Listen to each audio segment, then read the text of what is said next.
ha surgido esta semana la posición, lo ha desarrollado en el día de ayer, de Roberto Lavagna, planteando alguna suerte de modificaciones a lo que es a la legislación laboral.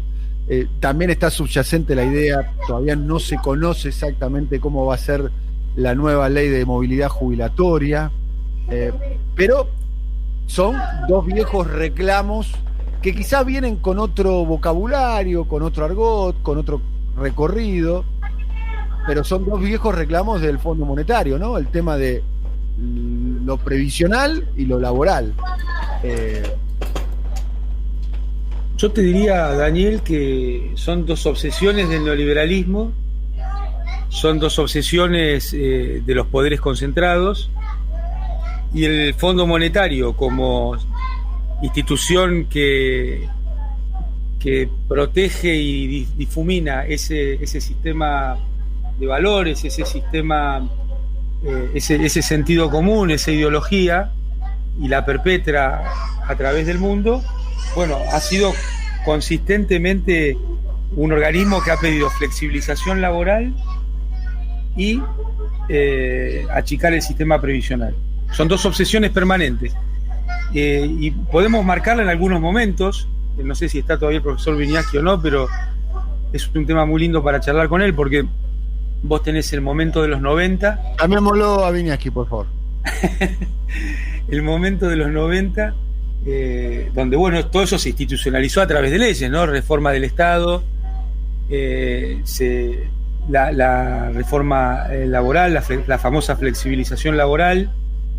Después tuviste un momento más de facto, que fue cuando entra Cavallo al gobierno de la Rúa, ¿no es cierto? Y ahora es un momento en el cual empieza ese rum rum muy fuerte. Lo de Roberto Lavagna ayer proponiendo esto es muy fuerte, e indica que hay alguna articulación.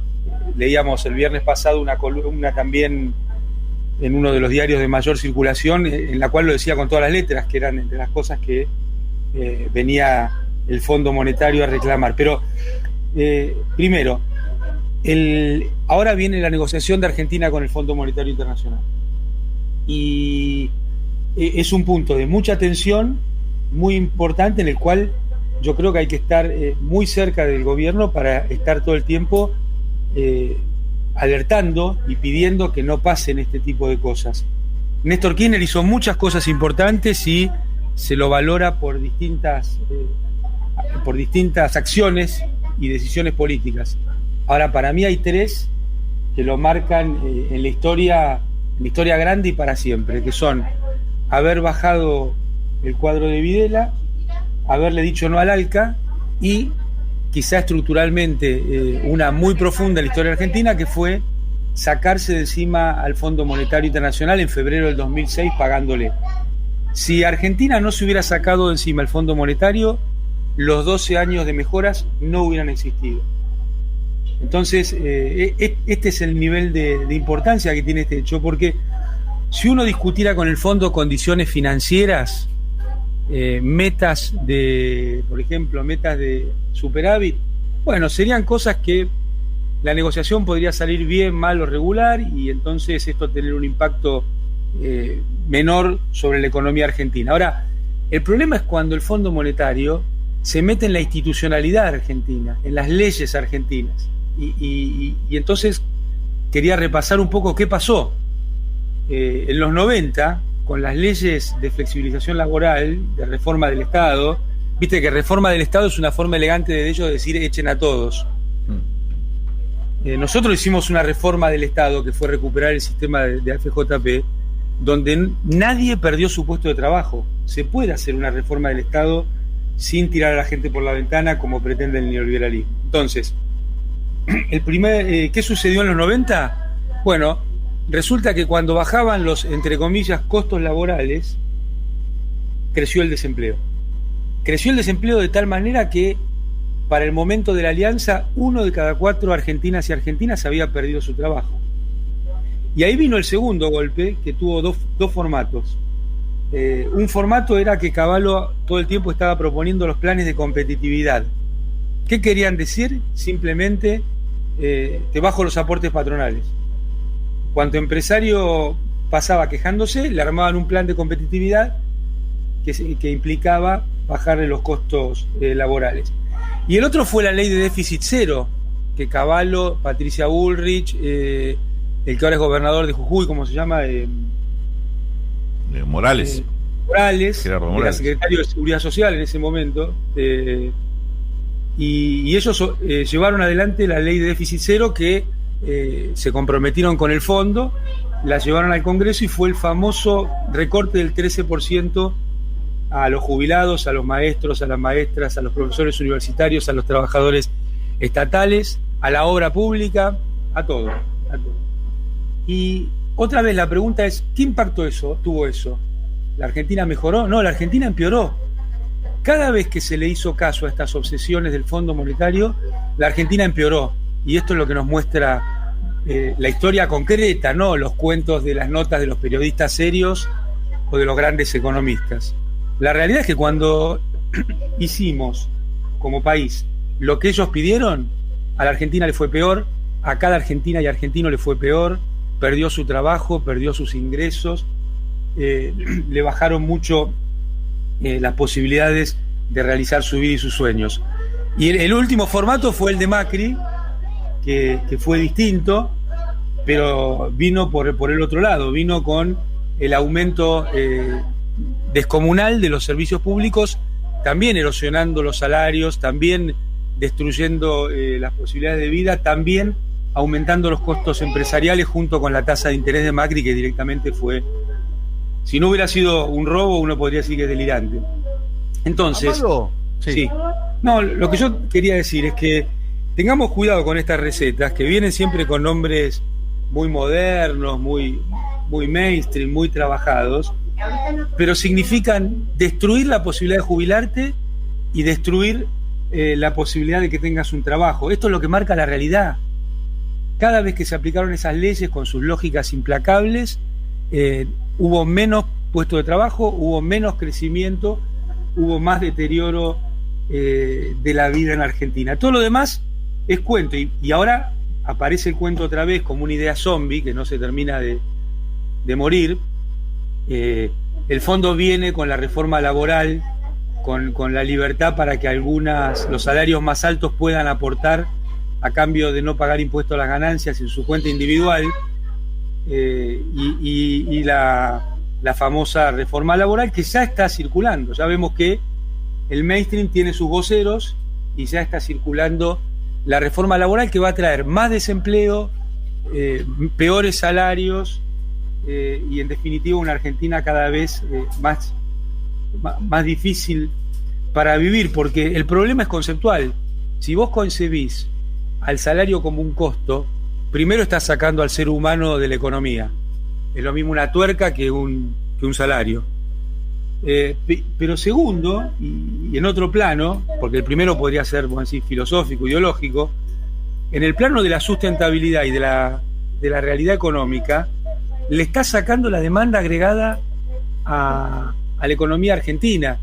Y cuando le sacás la demanda agregada, le está sacando el 80% de su posibilidad de desarrollo. Porque la otra idea zombie que está circulando es que vamos a salir adelante con un modelo exportador. El modelo exportador en Argentina significa un modelo de salarios de miseria. Eso también es la historia de la Argentina. Y al mundo que vamos, que es un mundo más a la Trump, un mundo más cerrado, donde la libertad y digamos la globalización pasa por el mercado de capitales, pero no por los bienes y servicios. No va a haber un mundo ávido de comprar productos de ningún otro país, sino con políticas muy agresivas para venderle al resto de países. Y aquellos países que no seamos capaces de un shock distributivo y de fortalecer el mercado interno, no vamos a tener una chance de salir adelante. Amado, la verdad que es extraordinario lo que estás diciendo, muy interesante. Te estamos escuchando muy atentamente. Quiero preguntarte puntualmente, porque hace creo que 2 semanas atrás tu columna fue muy optimista, tuvo mucha repercusión, cuando vos planteabas cuáles son las 3 o 4 medidas económicas que si el gobierno, teniendo en cuenta que a vos te tocó ser ministro de Economía durante una crisis que no es igual a esta es mucho más profunda, y mucho más sistémica que esta, pero a vos te tocó ser el ministro de Economía en el año 2008, la crisis financiera del 2008 con la caída de Lehman Brothers y demás. Pregunta bien puntual, ¿está trascendiendo la idea de que van a aumentar el precio de las naftas, de los combustibles, y van a también aumentar un precio no regulado en este caso, que es el precio de las telecomunicaciones, telefonía, internet, televisión por cable? Todavía eso no está anunciado, digamos, hay que decirlo, ni anunciado ni confirmado, pero ya está instalado el tema en términos mediáticos. ¿Qué impacto podría tener esto, Amado? Muy mal impacto, y está muy bueno cómo contás cómo es el mecanismo, ¿no? Porque primero, desde los sectores concentrados lo hacen parecer como una cuestión técnica, o sea, los que se van a beneficiar con la medida a través de los medios de gran circulación empiezan a explicar cómo no puede ser de otra manera y que esto no puede dejar de hacerse, y empiezan el precalentamiento, ¿no? Le empiezan a poner vinimento y todas las cremas para que la idea salga a la cancha, y entonces cuando en un momento parece que no hay otra posibilidad que hacer esto, y eso gana la cabeza de actores y personas que toman decisiones. Lo que hay que hacer es aislarse de esos reclamos interesados y escuchar lo que en realidad está a favor de las mayorías en un país como la Argentina, ¿no? Tan importante, de más de 40 millones de habitantes, donde, como vos decís, hoy tenemos una crisis de una profundidad realmente inusitada, que no tiene que ver solamente con las cuestiones de Argentina. Las cuestiones de Argentina las dejó todas planteadas Macri, y ya era una tarea titánica desarmar ese desastre. Así que el gobierno viene tomando, yo sigo siendo optimista porque el gobierno ha tomado medidas que van en este sentido y que yo creo que va a ir profundizando en mejorar los ingresos de la población, en tratar de cuidar los verdaderos costos, que no son los salarios, son los precios, y sobre todo las tarifas. Las tarifas son un costo que destruye la vida de las familias, pero también destruye la posibilidad de producir. Es un costo que los comerciantes, los empresarios lo sufren, y extrae valor de sus posibilidades de generar inversión y más puestos de trabajo. Entonces, yo prefiero un país con tarifas bien bajas y que los empresarios puedan tomar decisiones racionales para invertir en bienes de capital y contratar personas, que en definitiva es lo único importante para una economía. Desde el punto de vista del funcionamiento, cuántas mujeres y varones tienen trabajos formales para llevar adelante sus tareas. Ahora, si vos como Macri pensás que lo importante es que 4 o 5 se llenen de plata, como Pampa Energía y demás, a costa no solo de la vida de los argentinos y argentinas, sino también de las empresas que operan en Argentina, no tenés ninguna posibilidad de que te vaya bien. Mirá, Macri tuvo salarios bajísimos, el sueño del neoliberal, y a Argentina no hubo inversión, no hubo crecimiento, a las empresas le fue muy mal, ni Arcor pudo ganar dinero en Argentina, y esto se produjo porque Pampa Energía y otros 4 o 5 empresas más sí ganaban mucho. Las tarifas y la tasa de interés se llevaron el valor de la Argentina. Y lo que tenemos que lograr es que los salarios y la ganancia empresarial, no la renta, sean las que se llevan el esfuerzo de creación de valor en nuestro país.